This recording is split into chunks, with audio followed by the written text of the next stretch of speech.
Merci. Bonne fête de 8 mars. Naba maman, nyonso ya République démocratique du Congo, ya Brazzaville, pays Afrique Mobimba. Pourquoi pas ya Mokili Mobimba, topé sibino mbote pe totombe libino en feti et l'amour, nabino banso. Breaking news, topé d'information nabiso na beaucoup c'est sengel boye ba été ministère public et où tu recueillir peine capitale pour Ndeko Ferdinand Kambero Azali, secrétaire permanent adjoint à PPRD.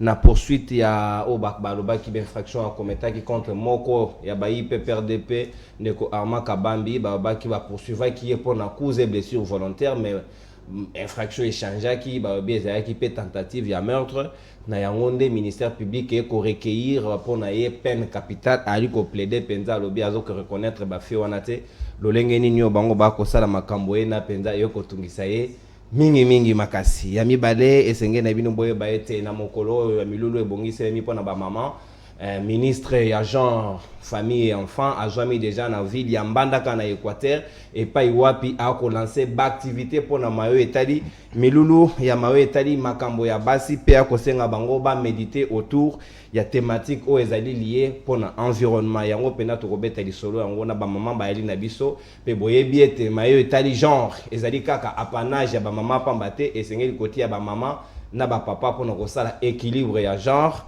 to quoi bango elongo awa to ali obe déjà na ko présenter bino moko ya bayi union sacrée ali ngai elongo awa Ndeko Joël Mbombo mbote na yo pe boye imala mona libre de bas na mokolo alelo ezali spécial pona ba mama mbote ndeko nono mbote pe na ba merci d'abord pour na invitation na yo eza journée moko eza spécial ou eza 8 mars journée eza dédiée pour na ba droit ya ba mama droit des femmes. Alors, on appelle ici ba maman Nyoso, il y a Congo, Mbote, bisika Nyoso va se retrouver, plus particulièrement au bazar na ville province ya Kinshasa. Alors, on appelle ici Mbote, na bateau Nyoso baza branché, baza Rolanda émission à l'élo, au bakolanda en rediffusion YouTube, en tout cas. Napesi bango mbote. Merci bien Joël Mbombo. Moko ya bayi cadre ya MLC ya Jean-Pierre Bemba Gombo na kati ya Union Sacrée na ko présenter na ba papa pa iwapi na ko lekana ngambo ba mama to ali pe na moko ya opposition ya azali président ya parti politique ISCD Ndeko Orni Ilenda mbote na ope boye malamu na libre débat. Mbote Ndeko nono mbote na mapesi pe mbote na ba ko débatteur na ngana mon pe mama bazali wana na pesi mbote pa ya bana ISCD na molulu ya lelo biso ISCD oyebi biso ISCD zali parti ya yambo ya liboso pe parti o etikala o ebundelaka Congo talati na ete biso pe na kati ya ISCD tozali parce que biso zali parti o to kadaka balobaka éduquer une femme c'est éduquer toute une nation donc biso lelo tozana molulu makasi au moment ba misusu biso ya chaque le 8 mars toakana ba maman ba misusu baza kili biso USD eza parti o ezali planté sur toute l'étendue de la République démocratique du Congo en Europe presque partout pe donc journal de biso tozali na ba maman baza na kati ya parti na biso même tin Europe ba maman bazali ba ko réfléchir ndenge nini avenir ya lobby ya ba maman parce que omoni biso ngai surtout nga nazali mutu na bundela rapona ba maman tangu makambo ko elaka ba maman na Brazzaville ngai na ozalaka na Côte d'Ivoire na kata mission nga nazaka na yamba na kutana général ndenge poto sola pona koyeba nini o eleka donc c'est-à-dire ba maman ya Congo auto koloba ete thème na biso zali ba maman ya Congo bomoni passe mais passe wana esuka na ndenge ni tokoki ko stopper passe wana pote bomona réjouissance na bino bomona bonheur na bino donc biso ISCD journal elo to dédié yango na ba maman tozana ba maman toko réfléchir ndenge nini ya ko développer Congo lobby elongo na ba maman. Merci bien Orni Ilenda. Très bien wana daki obetu ya mibali. Le temps que maître Arlette Odia a rejoindre Bissot Ozali déjà na moko ya ba mama ya union sacrée ya Azali cadre na parti ya la mère Mende au Malanga CCI ba bengi na kombo ya madame Cyrila Kotananga émission Azali en bilingue à la fois en français pe na lingala mbote na yo pe bonne fête de 8 mars. Mbote messieurs les journalistes bonne fête na babama na oloba bonne fête de mais na oloba bonne journée de combat donc beaucoup de courage à toutes les mamans qui me suivent à ce moment. Voilà. Très bien. Bonne journée de combat. Donc, basi ba kamatango loko la fête était et à l'obé combat parce qu'en même temps il s'engage na biso to réfléchir autour d'ango parce que zali mayo etali ba droit de la femme, des thématiques pratiquement retenir de par le monde, mais aussi sur le plan national. Et zali d'abord na ONU ba retenir égalité des sexes aujourd'hui pour un avenir durable, mais là, sur le plan national to retenir obé pour promouvoir l'autonomisation des femmes et jeunes filles dans le contexte de lutte contre le réchauffement climatique et la réduction des risques de catastrophes. Donc, bati en penza mingi na mawe état du réchauffement climatique pambate boyebi était République démocratique du Congo et là il se présenter le la pays solution le lenge ka toko kamata ba disposition rôle nini esengel na maman a joué et pour que forêt na biso équatoriale to perdre yangote lolenge nini esengel yango kosala yango penza mingi na kobanda na ndeko Joël Mbombo tout à l'heure état des lieux nini yo kosala na mawe état di rôle au moins si esengeli a joué pour la protection. Il y a climat. Merci beaucoup, Ndekonono, pour la parole. Mais avant cela, sinon, maman na biso il y a MNC, ou le mouvement de libération du Congo, bako Séléka, parce que na dédié bangote, parce que en dehors il y a la cadre, na niveau il y a parti, ou il y a MLC. Dans un coordonnateur, il y a dynamique bemba système, où ils ont stricté, où ils ont il y a mouvement de libération du Congo. Donc, comme aujourd'hui, il y a le 8 mars, nous avons profité, peut couper ça, bah maman nabiso nyoso, il y a MLC, en tout cas, bonne journée, il y a 8 mars, nous avons couper ça, bah maman nyoso na kambaka bango, na mouvement na certain nango bengami dynamique bemba système, na pesi bango pe bonne journée, il y a 8 mars. Alors, pour revenir à la question par rapport à état des lieux.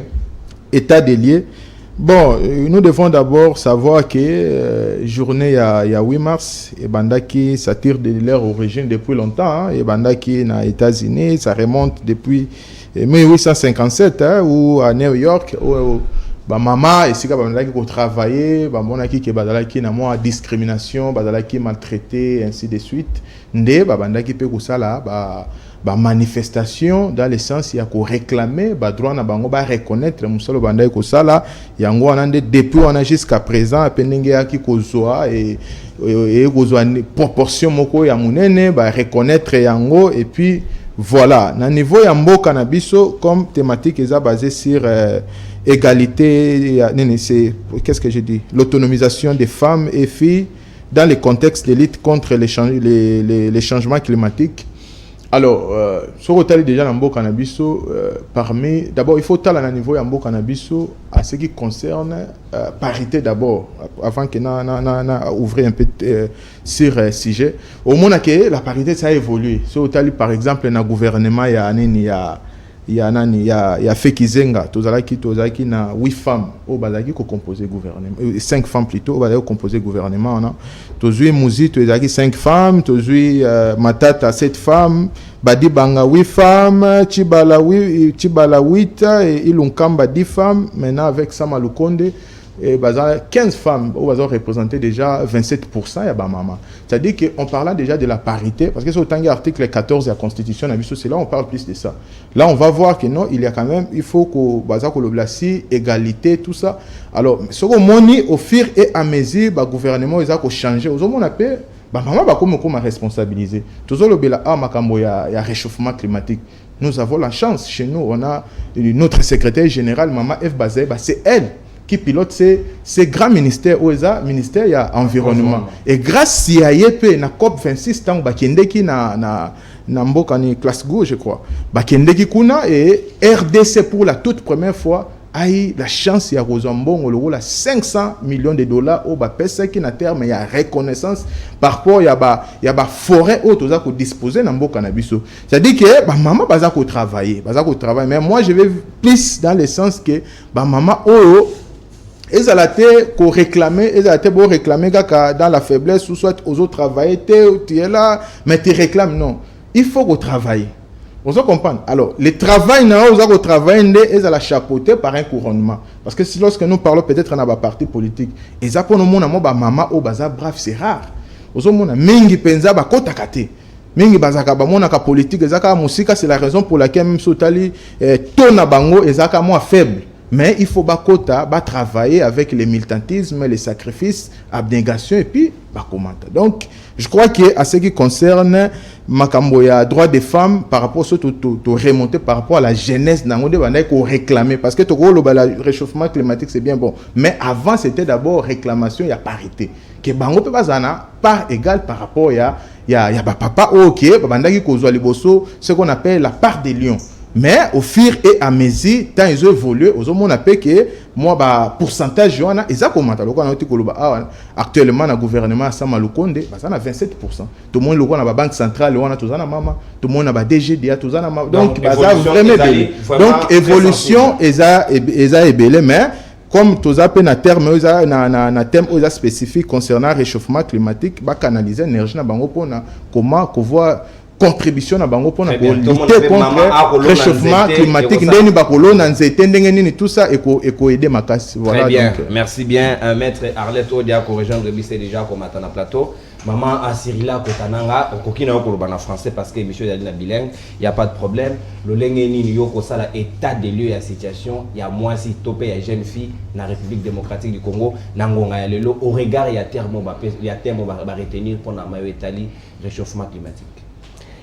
Merci pour la malobo Pessingaï. Au fait, Ndengue, camarade Aoutiolo Bawa, pour le réchauffement climatique, c'est vrai que la femme a le part du lion, c'est à la femme de faire ce qu'il faut parce que quand une femme le sait, tout le monde peut le savoir aussi. Et c'est à elle d'éduquer le monde. Donc, ce qui, moi, si, par exemple, Ezali Kamboyaka Kakolona Banzetete, et Kambo Etali réchauffement climatique. Problème à mon nene toza nango siko eza utilisation ya sachet. Utilisation ya sachet na biloko toza ko salela ezo bebisa écosystème. Donc ezo déranger mboka na ndenge moko ya bien te. Donc je crois que ce qui balakisi ndenga kolona banzete e balakisa pe que sachet eza nuisible pour l'environnement et loko nyonso ozo na environnement OK ko buka pondu lelo. Yeba ke ponduana ekozonga te okati nzete pozwa matiti ya komisalisa na nzoto ekozonga te. Donc il faut aussi apprendre à la femme comment elle peut arriver à protéger l'écosystème en comment dirais-je, ce qui a bouki, il faut savoir les conserver, la conservation. Donc il y a beaucoup de choses qui entrent dans le cadre de ces préventions. Quand on parle tant, il n'y a pas que les arbres, il y a les arbres. Mais il y a un ensemble qui fait que demain, la femme puisse contribuer effectivement à... Mais tout à l'heure, d'entrée de jeu, Oloba Kito Kamatango, le rôle Mokolomoko, il y a fait, il mis à l'obé Mokolonet, il y a combat. Bitumbango, tu as inscrit en gros, la dynamique ni. Et ça, Mokolo y a lutte. Et ça, Mokolo y a combat. Moi, si tous les jours, elle se bat, Azako Bunda, Pona, et Badroa Naye, moi, si à Sengite, que Azala Loko la Mobile, mais bon, ça y est chance, il y a que ça la makambo loko la mobile, de travailler là où vous êtes. Si vous avez un emploi, mais laissez-moi, donnez-moi la chance de travailler à côté de vous. Il ne faut pas dire, moi, si, il faut aller à la cuisine, parce que souvent, jeu de réaction, place et à moi, c'est à la caca à la cuisine, place et à moi, c'est à boiter. Les lotos au senga. Moi, si, parce que depuis des années, c'est les hommes qui gouvernent ce pays, c'est les hommes qui dirigent, c'est les hommes qui sont dans de places de décision. Mais ces postes de décision, il est temps de dire aujourd'hui, voilà, on fait appel à la femme pour que la femme puisse nous montrer de quoi elle est capable. Quitte à la femme de faire ce qu'on lui demande de faire, ce qu'elle trouve juste de faire, parce que ce n'est pas juste avoir un bureau, s'asseoir derrière le bureau. Il faut demander aux femmes aussi d'arriver à faire 8 heures, par exemple, du travail, que de faire 8 heures au travail, ce qui est actuellement vraiment présent sur le marché de l'emploi en République démocratique. Très bien. Madame Cyrila Kotananga Moko, il y a un cadre à CCI, à la mère Mende Ombalanga, le pendant na kosenga na mibad boza le plus genreux possible de ko orni ilenda, ko souffrir tout de même que na zonga la wesima de temps na zana maître Arlette Odia. D'abord, mbote na yo maître Arlette, bonne fête du 8 mars. Merci mbote ndeko nono. Merci pour l'invitation. Très bien, maître Arlette. D'entrée de jeu, on retourne à lecture Nunio Kosala, Namayo Etali, journée où il y a le 8 mars, dans la République démocratique du Congo, au regard de la situation actuelle. Lecture Nabiso Eza OOP, dans la population, comment la journée du 8 mars a été vidée de son contenu. Au départ, c'était une occasion pour la moitié fait bande comme sous bani pesa na combat pour le leadership féminin. Il y a kovanda ko sala ba analyse kotala qu'est-ce qui manque pour que la femme a atteindre un niveau oyo esengi akoka cause la compétitive aussi na marché emploi koka cause ba poste de décision na bisika o ya kokambela mboka, mais il s'est fait que à un certain moment tout le monde a constaté que la journée du 8 mars ne sert plus à cela et comme il faut servir na makamsusu. Pourquoi? Parce que tant aux journées bandaki l'État a l'acquis yango biso mabe population a capté l'importance de cette journée na ndenge ni biso na kati ya RDC to bandi ko fetango na 2006 na moment na l'image était laquelle pour imprimer liputa l'État za robinisa misolo ko pesaka ba maman oyo baza osala na kati ya administration bakende ko fêter et comme mukolo oyo atabana na classe ya basi baza kotanga sute balata liputa jour wana et comme mukolo ya batu bakende ko sepela na baba. C'est cette première impression là qui est restée na kati ya mitu ya batu. Que lelo to comme isusu ko bunda ko expliquer basi ko expliquer pe mibali quel est le sens véritable de la journée à le 8 mars et que la grande responsabilité est à l'État. L'État doit se remettre en question et admettre que l'erreur est partie du départ où on a mal annoncé le sens du 8 mars à l'opinion. Très bien. Faut y à l'État pour y aller. Nabokamba mitope na bandi na libandeli ya ko fêter le 8 mars en la République démocratique du Congo to pesa ki binge place na liputa olé ezala na réflexion Geneviève Vinagosi de son temps déjà asenga ki na biso to zala na ba atelier pour na kotala mailo lengeni ne sengeli ko réfléchir autour ya ba thématique pour na ko autonomiser pe ko responsabiliser jeune fille na ba mama elongo ndeko orni ile na kozonga na ngambo na yo na miso ya bo papa o comment na lecture na yo situation ya état de lieu ya mayo état de journée à lelo lo lengeni. Merci ndeko nono biso déjà na kati ya ISD combat na biso ezalaka combat ya ndenge nini mama ko respecter mama ndenge nini mama na yote ko episa bino entrée du jeu ke tango makambo koyaki na Brazzaville o ba emiliaka ba mama nga ezaki na Côte d'Ivoire na mona parti ya ba parce que biso to na kati ya association ya Union Panafricanisme to mona na ba vidéo ndenge bako ko sala ba mama ba makambo wana ko violer ba mama esala nga bien te na kataka mobengo na zaka na yamba na Brazzaville na kutana na ambassadeur Christophe Muzungu ti na ko kutana na général ndenge to solola ndenge bakoki ko stopper makambo wana parce que ezali malamu te. Donc biso na ISD ezali parti au SAMI na 1957 lelo 62 ans ezali parti au ezali mieux planté sur toute l'étendue de la République démocratique du Congo, même na libanda ya mboka. Donc tozabi tumbana biso der biso na ISD ngatulo bango journée lelo na ba parti muso okuta bazali na ba luenge bazali na bani mais biso tozali na ba mama toko réfléchir pour l'avenir ya lobi toko réfléchir ndenge toko ko gouverner Congo lobi autrement. Omoni mboka o ezali problème ngalo bakango d'ailleurs oyebi ki nazali candidat président de la République en 2023 na kati ya programme na biso une fois na 2023 peuple congolais ba élire nga comme président de la République premier ministre na nga ozala mama mwana mwasi on a promesse au repesa ba mama donc voilà donc on va soutenir yo tout ça na but ya consommation cosmétique non pourquoi parce que biso to chaka mama tolo éduquer une femme c'est éduquer toute une nation biso to chaka mama nde o mona makambo esa mana Ukraine te balobi nini mibali botikala mais bako wolisa ko bimisa ba mama bako protéger ba mama ko mettre bango à l'abri tandis que mobali atoza na âge à 60 ans fotikala obundela mboka mais mama babima pourquoi ata lobi mibali basili mais ba mama na nde bako zonga ata mobali atikali moko mibale mais ba mama na tango bako zonga nde bako sala reproduction pour te Ukraine population na bango ezonga lisusu ebele. Donc c'est-à-dire mama biso na kati ya Congo ba régime o kaka ndengo mon biso to déploraka tina ni to ko loba ete makambo na 2023 esi la ba régime ezali incompétent o ba ebelo ata bo pesi ba mama 15% o na landi ndet ndeko na 27% on a bo pesi bango. Mais tangu mama wana akoyeba eloko o akosala te.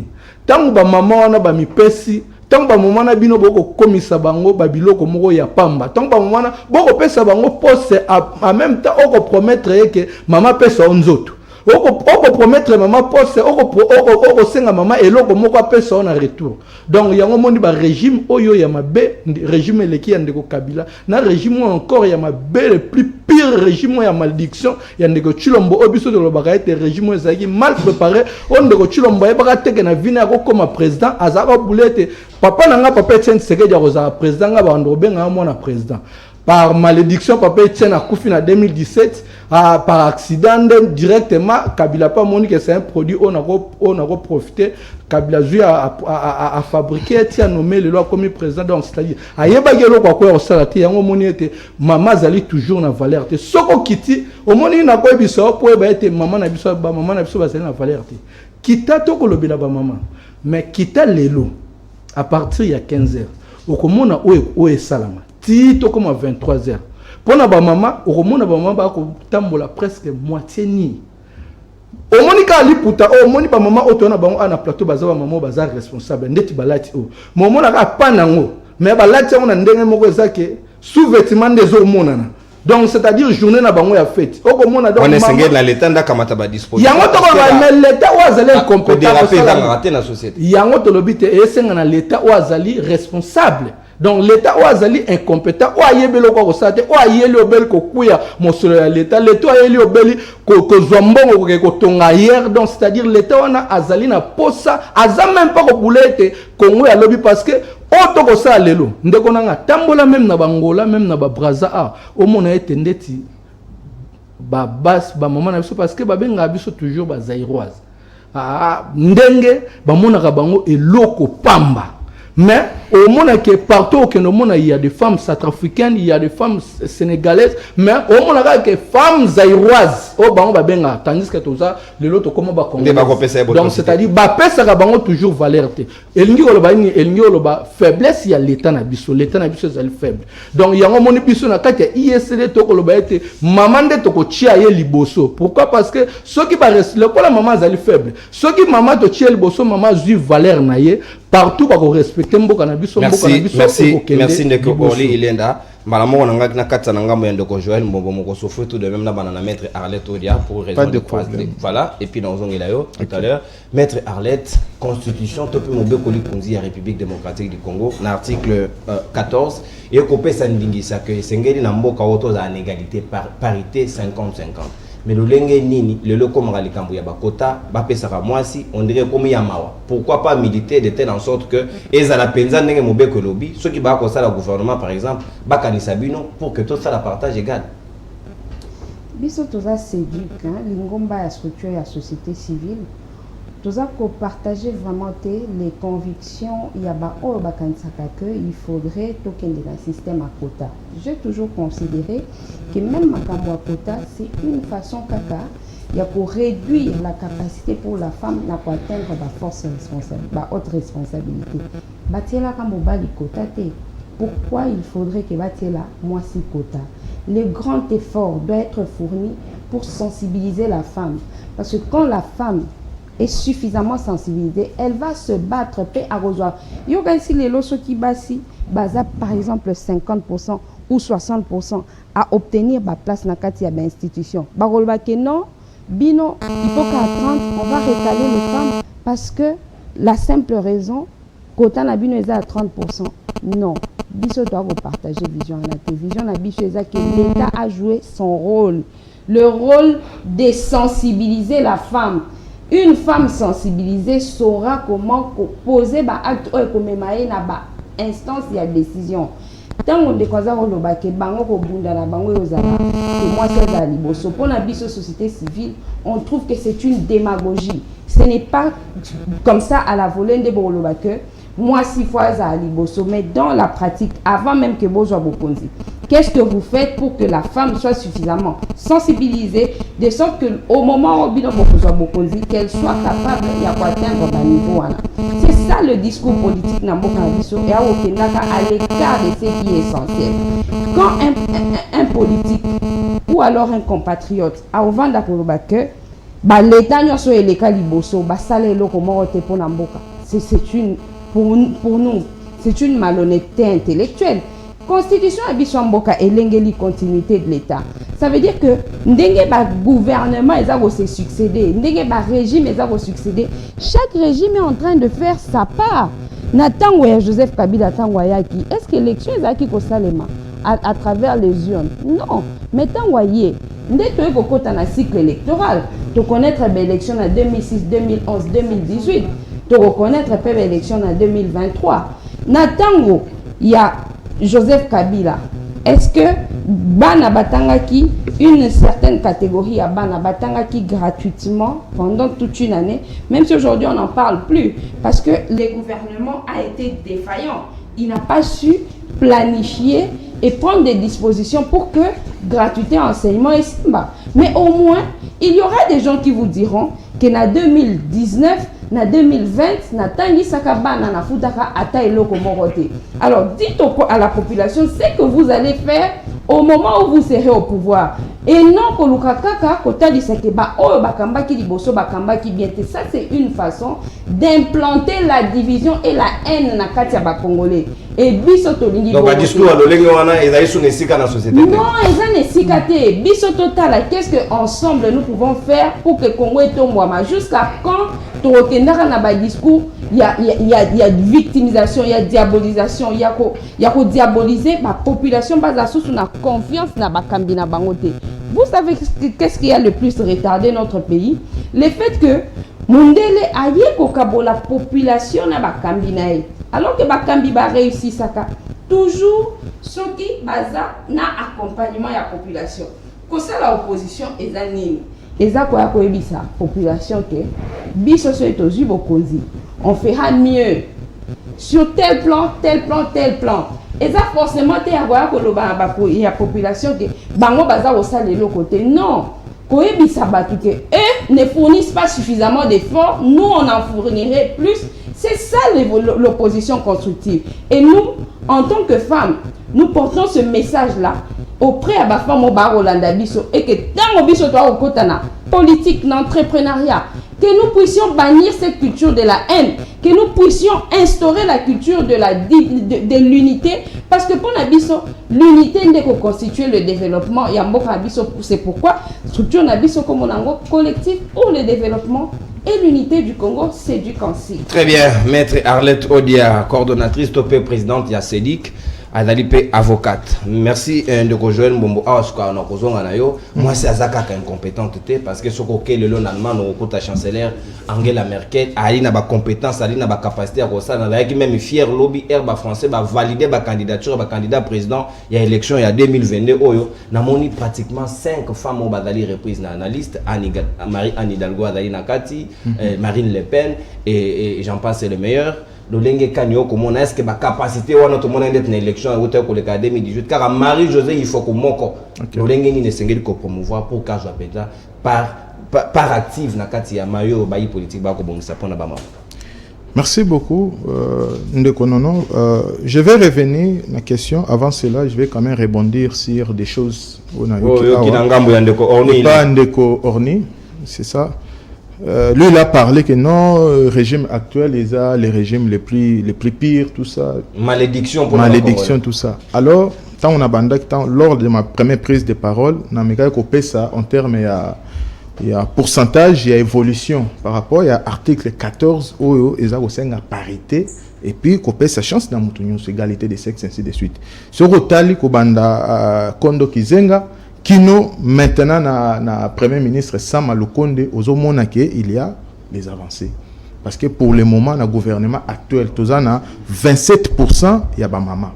Et ça peut représenter non, c'est-à-dire que le problème, c'est que c'est un processus. Ça ne va pas se faire par un coup de baguette magique. C'est un processus. Tobandaki Wap, madame, on a commencé cette histoire à partir de 2006, si j'ai une bonne mémoire. Alors, de 2006, maintenant, on est en 2022. On a fait combien de temps? C'est-à-dire qu'on évolue petit à petit. Peut-être que tu vas atteindre 2000, peut-être 30, 35. Au moins, on a effectivement parité. Parité, oui. Mais le problème, c'est qu'il faut aussi la femme qu'il faut à la place qu'il faut. Il faut avoir aussi des femmes courageuses, des femmes qui travaillent, des mamans qui se distinguent par leur travail. Nous sommes parce que aux femmes, il y a un esprit à fragilité, que non, tout ça, aux un parti politique, ou soit dans la société civile, ou est-ce que maman le cola, ou je vous félicite, je vous suis souvent. Ce qu'elle fait, tout le monde le voit. Et l'objet est élevé, soit mandataire, ministre, qui peut douter à cela? Mais lorsque toi tu es maman, au lieu qu'on a un bon sens, osa se distinguer dans anti-valeur. Osa dans un parti politique, tu ne veux pas fournir les efforts. Le militantisme, tu ne sais pas le faire. Yo tiki wana ba papa nde baza ko sala. Mais tant qu'on peut partager koya, y ba ka bango ba to ba kozwa. Parce que la politique on dit on travaille avec ceux qui sont présents. Mais tant que grands enjeux s'est passé, yo maman, aux années on andako, aux ako s'occuper na mobile et tout ça, on ne refuse pas. Mais tant que siko partage ko koma, ba pesi yote après ko réclamer. Ngana ko kende na parti na répondre na ko revenir na camarade na ndeko na sima, na ko kende loko na parti politique na biso ya MNC. Biso toza dirigé par secrétaire général na biso ya maman F Bazaïba. Est-ce que maman on a eza travail na o ya salaki? Pendant longtemps, au mokonzi ya biso azalaki na prison, mais atikalaki na contrôle ya parti politique na biso a conduit yango et jusqu'à présent elle est récompensée. Aza VPM et environnement. Est-ce que maman modèle, est-ce que vous doutez na ye? Osomona, tolingi ba maman ya modèle, on a ba maman o baza ko se distinguer na musala, ba maman bazo se distinguer na savoir faire, pas ba maman o baza ko se distinguer na ba anti-valeur. Oza ko se distinguer na ba anti-valeur après o ko réclamer parité. Est-ce que parité en par rapport à quoi? Tant que vous pesa musala ngo oza na background de niveau za muke siko okosala ngo ndengeni. Là aussi c'est une honte. On se comprend. C'est ça la grande question. Il faut qu'il y ait de bonnes sensibilisations ko ebisa moi maman place na nini na kosala. Je me rappelle tant que tanga ki na ba université. Dans notre promotion obiso aussi ça maman baleka ki ba papa na ebele. Mais soko tali avec l'État, au sein de la société civile, dans la parti politique, on a courbe à renverser. C'est ça le problème. Alors, Koloba, parité, c'est bien bon, mais il faut que maman tellement dans ce sens-là, la responsabilité na bango on met pour renverser courbe. Alors, pendant que ceux qui se passent en Orni a lobby que non, régime il est plus pire, tout ça. Mais dans le lobby, par rapport en termes de pourcentage, il y a une grande évolution. Non, j'ai beaucoup aimé la réplique il y a Madame Odia dans le sens que non ozakoya ozoluko séduire bateau ko parler que non une fois je serai présent tout ça je vais faire ceci mais yo bosani mokonzi mboka na biso lobai ke akosepelaka ke soki alongwe successeur na zala mona mwasi olandaki yango te. Très bien. C'est-à-dire que petit à petit maman za kozwa place na mais tozo senga plus ba maman o baza éveillé na travail. Voilà, merci beaucoup Ndeko Joël Mbombo, Madame Cyrila Kotananga na okatananga mona oyo ozali cadre ya CCI à la mère Mende lolenge nini. C'est vrai que le lot ko responsabiliser maman mais sans relève et ko simbate. Encadrement ya jeune fille. Le lot société ezali pratiquement presque ya kobeba, il y a pas longtemps que ba semaine utu ko leka ba utu ko mona awa ba fille ba komi ko bima pratiquement la banyama. Lolenge ya modèle wana fille ya lolenge wana bo compter pour na avenir ndenge. Mais c'est sur ça effectivement que nous devons compter sur les médias, sur des gens comme vous, sur Madame le ministre du Genre, parce que sans sensibilisation, les gens ne comprendront rien. Il y a des jeunes filles, l'année passée je le disais, à cette période même, il y a des jeunes filles qui n'ont jamais été à l'école, qui n'ont jamais appris un mot de français, et quand on nous sort le thème, ce sont des longues thèmes où les gens ne comprennent pas. Autonomisation des femmes et jeunes filles dans le contexte de lutte contre les réfugiés. Moi je ne saurais pas le retenir. Déjà, ça va comprendre.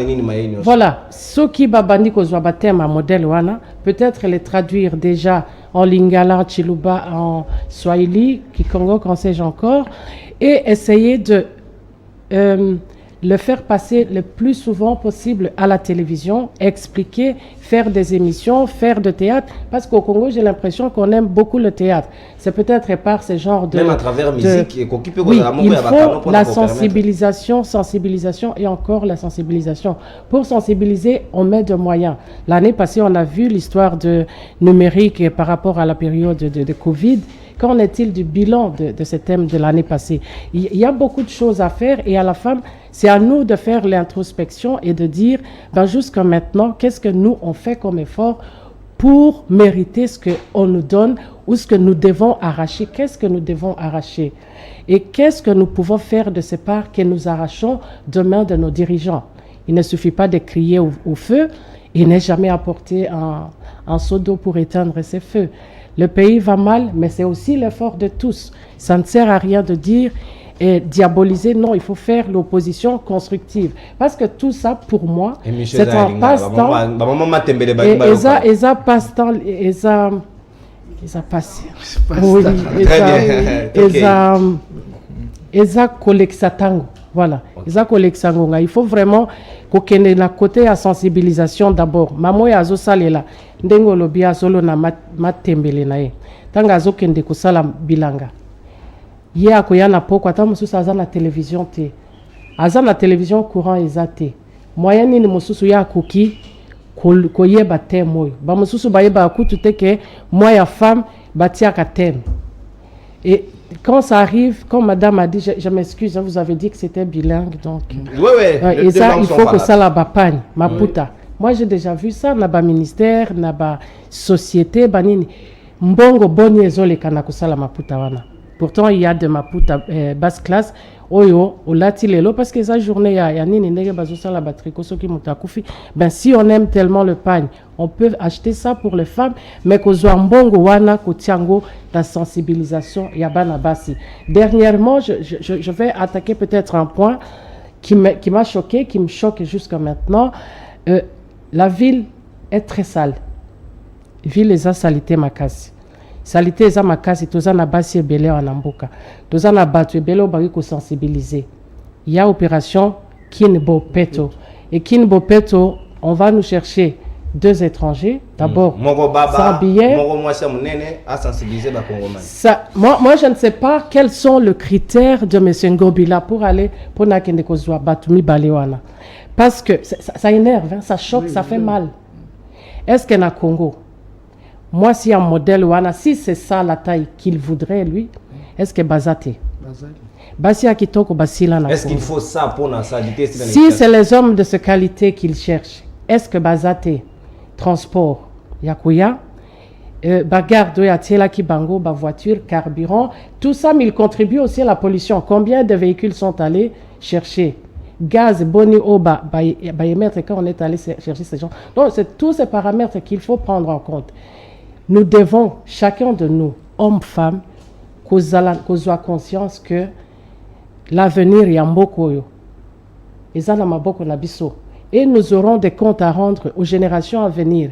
Pour Nabatubaza Nabana, Biso Toza, balocataire, on garde quelque chose qui n'est pas à nous. Le monde ne nous appartient pas. Tozo Baby Sango Ponanini. Très bien. Toko Baby Sango Ponanini. Zali Penza Motuya Mingi Makasi.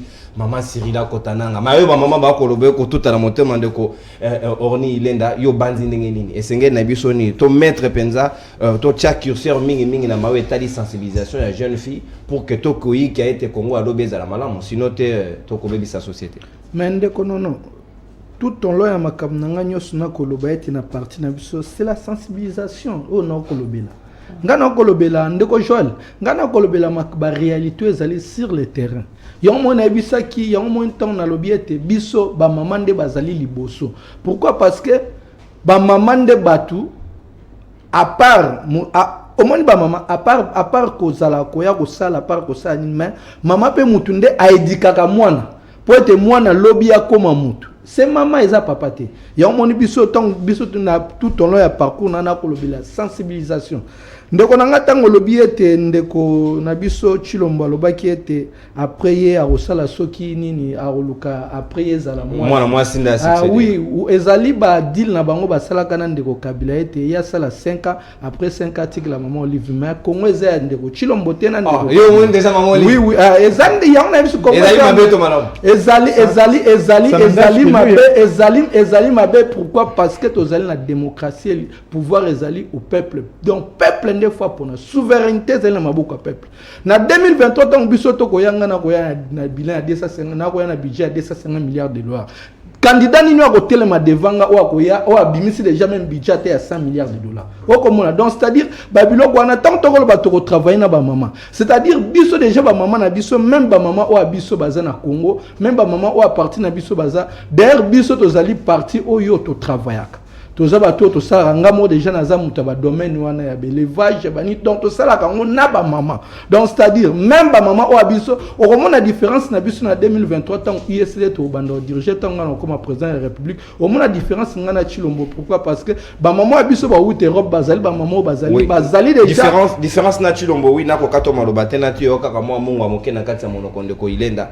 Yo comment on a été que les sociétés comme presque dépravées. Ba jeune fille na biso ba ko s'exposer na ba risque belé ko kuta na tana ba niama ko sangisa nzoto na ba na mayali mana mo mingi teto lo bango na etando bana ba yali liboso ba TV mais e ko sala passe lo lenge ni ne senge na to kamata ba disposition na lo lenge ndeti ya ba mikolo ya boye pona ko conscientiser bango nyonso wana esa mai sousute. Mais et non qu'on est-ce que revenir na ba parti politique.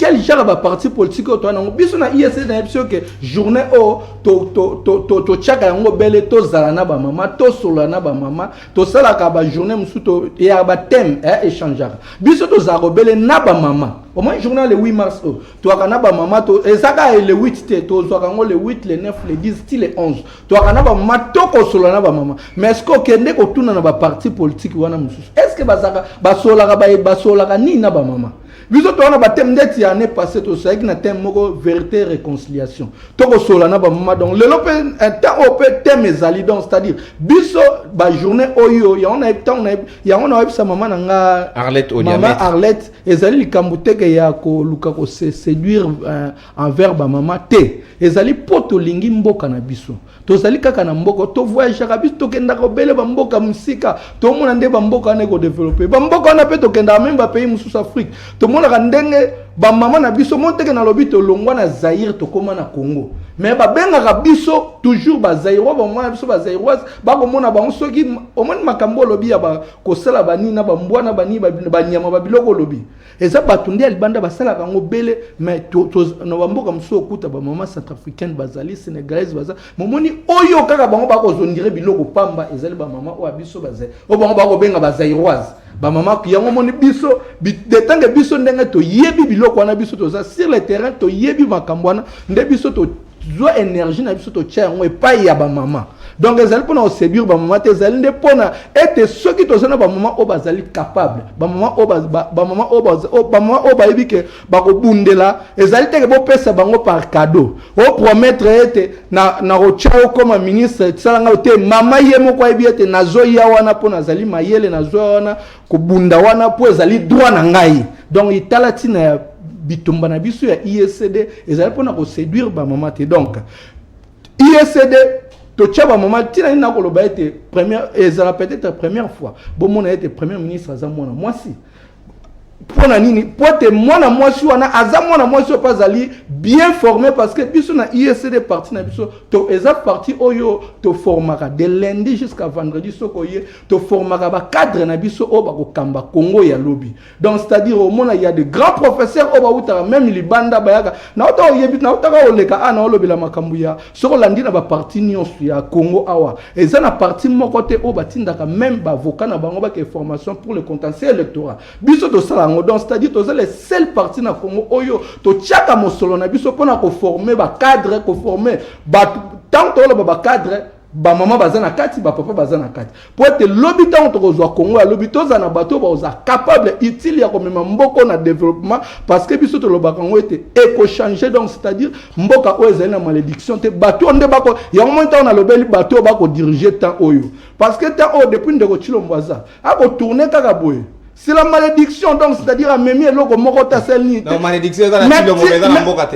Mais oui, ce que l'on de Rochilo Mobo Tchenga, au monde a changement. Il y a un moment que malédiction, c'est un individu, donc c'est-à-dire, au moment que Tiaza, au moment où on a vu après mission, tu as vu son maman, tu quittes, tu tambol ville à Kishasa, beaucoup de monde a oué au salama. Donc, au Zagi au salama, à Kabila, na oué au salama, changement égalité. Nous avons fait même un changement. Il y a tant de réforme, il faut même un changement, le biais de ndeko Kabila tant ya zalaki ba mama bazalaki boy bazaki ozoba journée o boy tant nga na ye na makana na touche sika na ete mama siko ezata na bino to mona ba mama boza bote e yana makambo belé to lobela même makambo ba église parce que biso to lobela même ba makambo même na quatre église tant to lobela makambo ya décolonisation spirituelle to lobela makambo même na quatre église au moins lelo likam o ko salama na terre jaune ba mama na biso ba kendaka ko prier na mangengenge na hote ko lobela ngwa fo ben sande ko gikalonji lelo nde to ko ba boza na trois mama déjà ba bomi ba ngwe pa ba kuluna wana ba mama na ba okende kaka pona ko sambela menzela wana na moi makasi insécurité donc ba mama nde bazali exposé na makamunyo so. Merci akamata ba disposition pour ko sécuriser ba mama ezali motu ya mingi surtout que tozali na mois de la femme toza totikali pratiquement na 7 minutes mais to perdre déjà trois mama nde to ko na rosenga penda na directeur de programme Francis Ochudi soka ko bakisa biso 10 minutes parce que quand même mokolo ezali spécial pour ma maman maître Arlette Odana Rozonga pa na yo situation à jeune fille ezali ko tungisa ye ko sala pasi maman ali na conscience maman ali ko simba libota maman azali moto déjà c'est ateyami ali likunzi ya famille mais jeune fille azali relève ya lobby soki lelo azali ko se livrer na ba pratique ko ezali mana momingi te esengé na biso to sala nini pour na ko sécuriser bango sur le plan social. Non yango tant on a joué qui parole pour la première fois na lobaki que toza ko mépriser mingi le principe ya continuité à l'état soki mutu akomi na esika ya kokamba mboka a continuer na place oyo moto ya kitani na ye asukelaki vous verrez qu'on va évoluer. Madame Inagosi en 2013 elle s'est rendue compte que la journée il y a 8 mars célébration na ngwe comme vidé de contenu. Elle a pris une décision d'abord courageuse Yaroloba qu'on ne va plus imprimer les pains. Au moins que tellement ba maman ba côté de un ambiance à maputa makasi les gens parce que même ba cop na bango pe ya ba oyo ba feza ko imprimer ba pagne et aki ko beba à part ko supprimer pagne a ekotali sabat que nous devons nous donner à la réflexion pour faire de bonnes analyses comment to capitaliser chaque 8 mars il y a toutes les années. Mais à partir de ce moment il fallait ba o ba ena simanae ba continuer en quoi faisant. Il y a qu'on constater que Siko et Komikaka, les mamans qui sont déjà hautement placées, ne pas discuter na bas salon IP, bas souki na bango wana, mais la sensibilisation est à komati na ba coin et recoin mbokate. Alors si ba ki na sima Geneviève Inagosi ba ki ko ça la constat wana, on serait parti d'un point X à un point Y. C'est que sensibilisation l'inga ko kende ko toucher même les femmes rurales, les femmes reculées. Les femmes, il y a un milieu moins favorisé. Si on a des difficultés, la continuité à l'État, c'est que le président Tshisekedi a Biso gratuité enseignement. Oh, une malédiction pour la République démocratique du Congo. A Biso gratuité enseignement. Nakati ya gratuité wana, basali musala ndenge sengelité, les localités enseignement et baby. Les filles, elles ne peuvent plus espérer, mais la qualité, il y a enseignement, il y a bonne qualité pour que l'opi comme abatuyatina. Tala musala ba ko pesa subiso na kati ya société civile, to continuer ko sensibiliser na ba kondia mboka sur ce que sont leurs responsabilités, to continuer ko sensibiliser la femme mature, to continuer ko sensibiliser la femme, la jeune fille, alors que l'État pouvait déjà faire sa grande part et biso to Rolanda. Malem et madame. Mais quand monsieur dit que maman Olive il a dit Gilles na bango de Kabila na Chilombo. Maman Olive n'a jamais dit à qui que ce soit quand la candidat président de la République. Et même quand on lui pose la question, elle dit il y a Zakati, il y a action sociale. Mais ce qui les lois lobby a postulé, biso et belé à basi barozana simanae. Parce que c'est une dame qui a déjà montré sa vision, qui a déjà montré combien elle porte les soucis de la population. Mais ce sont ces regards-là au bisotoa Roboya. Bah regarde, mon sexiste, il y a ce qui moi ça télémi, c'est que mi balinde bazan simanae bazako la qui s'est là. Comment vous pouvez dire que si Olive se présente aujourd'hui aux élections, c'est parce que Mobali, Joseph Kabila, peut Mobali, limité par rapport à Mobali. Non, ça c'est réduire le combat de la femme. De la même manière, nous subissons ces regards. Il y a une question qui s'est dit quoi là, c'est que Bamibali kakande bazana sima. Mais c'est pas ce regard-là, c'est contre toutes ces... Mais vous ne pouvez pas dire que c'est dans ces conditions que Rocom est président de la République. Sinon, la femme, mais elle sera réduite à sa plus simple expression. Les longs de Kwazoloba que ce qui est à commis à pouvoir, moi si à Kozoa, la place de choix. Mais pendant qu'il n'est pas au pouvoir, moi si n'a pas parti nae, Azanan, pas de MLC, moi si Azaki CG, à comme il veut pas les lois VPM, et pas nae CG, CGA, Aza moi si, Aza Mobali. C'est là le premier indice que tu as dit ça que ce sont des personnes engagées pour le combat de la femme. Faute de quoi, il y a des raisons de croire que c'est la démagogie. Et nous serons là pour encadrer les femmes, pour leur dire de ne plus céder à ce genre de discours. C'est vrai qu'on reproche beaucoup de choses dans le régime, il y a le président Tshisekedi, qui d'abord a connu que la société civile, un régime force Nango et Zalara, dans la collaboration avec la société civile de son pays. Le président Tshisekedi a un discours sur l'état de la nation, Kalingi opposition Nabiso et s'organiser, Kalingi la société civile et s'organiser, comme ça, et le pouvoir et la société civile dans l'opposition, pour travailler en collaboration. Lelo Oyo, que la sous-opposition, que la société civile. Et c'est tout cela qui contribue au recul dans tout le combat citoyen. C'est là notre regret. Il y a un moment en Arabie Saoudite 2023, il y a régime échangé. Mokonzi asikaya na mboka oyo akoya koyoka ba revendication ya population à travers ba représentation. Tout le monde attend moi c'est zanata yo et zanata ba molive kozamana momingi. En tout cas, biso to souhaiter tout moi personnellement et biso akata séduit tellement nous sommes engagés dans le combat pour l'autonomisation de la femme pour soutenir maman Olive au cas où elle nous affirme bah intention pour être candidat président de la Merci bien. Donc au boucler Kalaté mais on a regardé les bino 1 minute 30 pour la bino belle maman. On raison après on a bouclé dans mibad na 30 secondes le ko Joël Mbombo conseil ni nokopé sa bilengi o ba ko se livrer na ba pratique ya mabe. Bon, conseil o ngana ko kopé ça na bilengi. Bon, avant d'abord on a fait ça conseil où vous avez peut-être vraiment de la fin nanga. Bon, ndeko nanga en face en fait nazo, je n'arrive pas vraiment très bien à cerner. Bon. Il y a les politiques.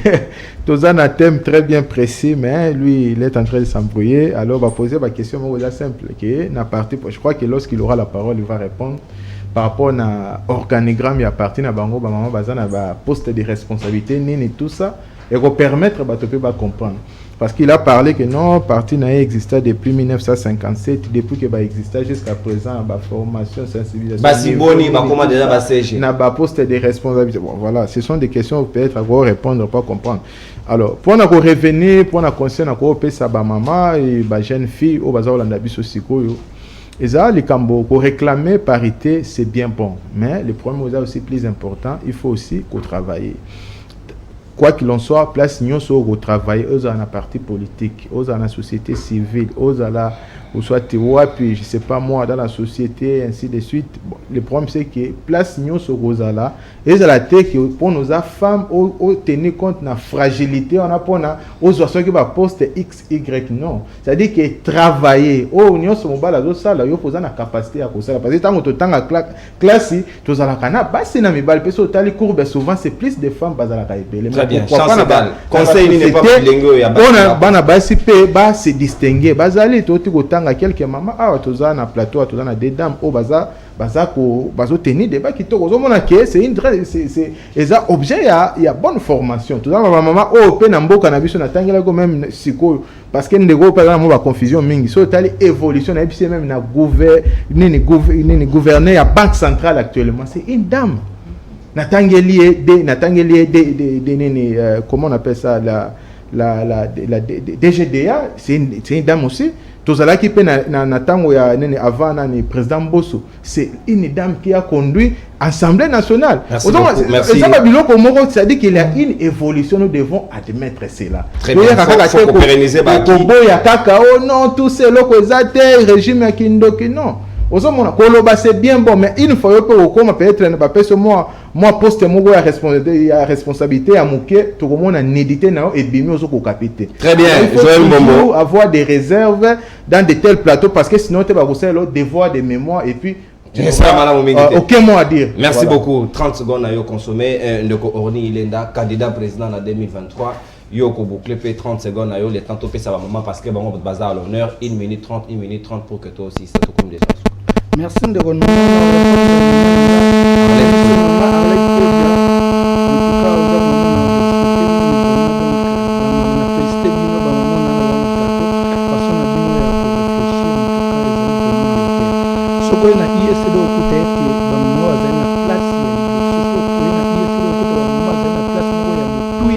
na parti ndeko na ngai nalobi place ya motuya donc c'est-à-dire ba mama bazali na place ya motuya ndeko na ngai Joël soko ye na USCD donc c'est-à-dire biso toko ya tolobaki yango biso na USCD une fois na 2023 na comme président de la République sodé à cette bande na salaire ya $1,500 donc c'est-à-dire toko za la partie voilà promesse toko réaliser 250 milliards de dollars donc c'est-à-dire toi bateau toi qui mieux préparé depuis 2006 ndeto lansaka été toko kotobele na 4e processus électoral donc biso to ande ba msusu te a kanisa que papa comme président yeba benge moi na président par accident comme président nous sommes bien préparés pour tout diriger Mboka lobby oui ba devoir mémoire na ezali na ba place tout les kara lobby ton no bando diriger nde ba ozong c'est bloqué na ba mona été o to lobaki nyoso na yango to ko salsa biso to ko senga toujours na ba maman na biso été avenir ezali malam pour na ba maman Congo très bien bato tout baleki na bato bazalelo souci na bango ezali ete ba maté ba mama souci na bango ezali ete ba bungisa ba mama poso ba bungisi éducation ba mama ba longi parce que na uteko na lobela makambo requalification ya frontière na biso na Rwanda régime onde ezalaki en place makambo na bitumba biso to bundi na Belgique ti avana ya boy donc c'est-à-dire régime o souci na bango ezali ete ba bungisa nde ba mama na scène politique donc ya bitumba biso ezali to chete ba mama baza na place et puis na 2023 to kolonga avec ba mama longola likambu ya mama na biso livre parce que mbali nazala qui a salé le côté donc na 2023 ezali nde ngai o nako ya pona ko changer très bien Oli Ilenda na ebisaka yo bamba rebele soko komi na palais de la nation ko bossa na pe bisoté na bossa na pe ba mama o to ana bango merci beaucoup to roza na yo elongo maman Cyrila Kotananga to komi pratiquement na soka 1 minute 30 au ko s'adresser na ba maman sika au ta la caméra o no bala bango ni ne senge na biso to sala pour que autonomisation o balobi na biso na thème et comme réel pe ezala penza et moko ya auto vivre. Pona, merci Pona Liloba. Pona to koma na ndenge tolobi, il faut autonomisation de la femme. Moi je pense qu'il faut d'abord commencer par la cellule familiale. Babotinde awa bolobi basi bakomi kolala na bambwa des trucs comme ça. Comme bimana bambwa. Soki moi la éducation de base est raté, tout est raté dans la vie. C'est vrai que na balabala bayeko la kame bayeko la kabilo kwa bien te. Tout mona ba gendege bazali, il faut commencer peut-être par cellule familiale et par là éducation familiale. Bana bazoye ko la makamunyo so nanzela. Bazoye ko la liso na famille école pe moyen batanga liso malunga ezate parce que mon parents bazana moyen ya ko futa ba école te. Gratuité oui, on prend la gratuité mais bakonzi ya ba école bazosa na ndenge na bango pour na ko rançonner ba parents d'élèves. Par là, moi na aucune classe à quelle classe te à kenzela binope boza pembeni yaka pembe na peso boye moi na landi moi na baby donc avenir ya moi na moi si ezo banda na ndako akena école et pour l'école ba l'état il faut tia ba moyen pour na tolo ba ke moi na moi si ayoki de quoi il s'agit pour na azala vraiment azwa conscience et par là seulement de akoyi kozala autonomisation pour ça la musala o esengeli na ndenge na ya contribuer à l'évolution. Merci madame Cyrila Kotananga moko ya ba cadre ya CCI à la mère Mende la participation dans la libre débat maître Arlette Odia soko ko s'adresser na ba maman na 1 minute 30 na yo okolo bana bango nini. Merci na kati ya émission tolobela ki mingi responsabilité à l'état pour accompagner le combat pour l'autonomisation de la femme et le leadership féminin en général. Mais vraiment na discours nanga suka na sengi na ba maman bakoka kundima sacrifice bami pesa ba objectif pe basala effort pour na kokokisango eza na libota mususu komona papa aza irresponsable maman aza pété mais moi na moko ta mususu akanga suki na coin ou bien atekaka mikate mais atie sérieux na musala wana pe ke liboso. Donc même si en général nakata ote maître Arlette Odia madame Sandra Mutombo Kankonde azali DG à CM13 télévision abi pour na bino abati 5 minutes spécialement. Donc alors pona donc de la même manière que l'État a bongisi ba conditions de travail pas comme il se doit, ba conditions sociales pas comme il se doit, mais chaque femme devrait se donner un devoir pour sa vie. Nakozala nani lobby ngai oyo pona koma lelo président a séduit, j'ai fait ba sacrifice. Kozala naza nanu mukie na université nazaki toujours na cabine ezoteka tozoteka babiloko oya effet kotamsa bana kopesa bana kotamsa babilo nde baza oteka ana pour que nakokaka ko réaliser ba projet nanga petit à petit. Moi si ndima ko kemba polo biolia makemba ndima ko nyoko ma polo biolia manyoko soko boy sacrifice okozwa bénéfice. C'est cette sensibilisation là. Tobo ya ko emprunter ba chemin court, ba chemin ya kokenda kaneti na banyama, ba chemin ya ko sala ya komaka ba esclave sexuel parce que nyonso wana ekopesa bitomba te, bien au contraire, eza ko diminuer valeur ya mwasi et ko baby c'est la même avenir ya basi mususu ba ko bunda po mibali mususu ba mona haneti basi nyonso bazaka kandenge moko. Nzokande na mulongo ya mibali les hommes capables baza les hommes incapables baza na mulongo ya basi les femmes capables baza les femmes incapables baza.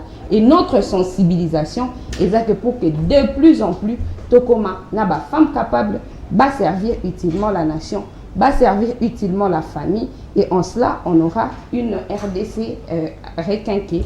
Une RDC requinquée na ba femme responsable yango penza ya motu ya mingi toza na 30 secondes na biso nyonso ba mibali boza quand même tolérant na pesa bino ngo susu pesa biso. Très bien, tu es obligé à kokata parce que ba programme mosusu et ali bino pe bozali na ba course belé ko sala. Merci madame Cyrila Kotananga la participation na yo. Walina ya kobakisa. Na baksani na eloko moko na baksa eza pona likamba sensibilisation que ça ne s'arrête pas ici le 8 mars et l'équipe makamunyo so ba fandi siango. Ça commence maintenant et pour une fois to kindango ti le 31 décembre ou bien ti le 28 février il y a mois passé il y a l'année prochaine to sali pe bilan to sali o to bongisa ki to tali o to bongisi te to banela lisusu parce qu'il n'y a que comme ça qu'on peut avancer. Ça veut dire qu'il faut sensibilisation, il faut des ateliers, il faut basa la promotion.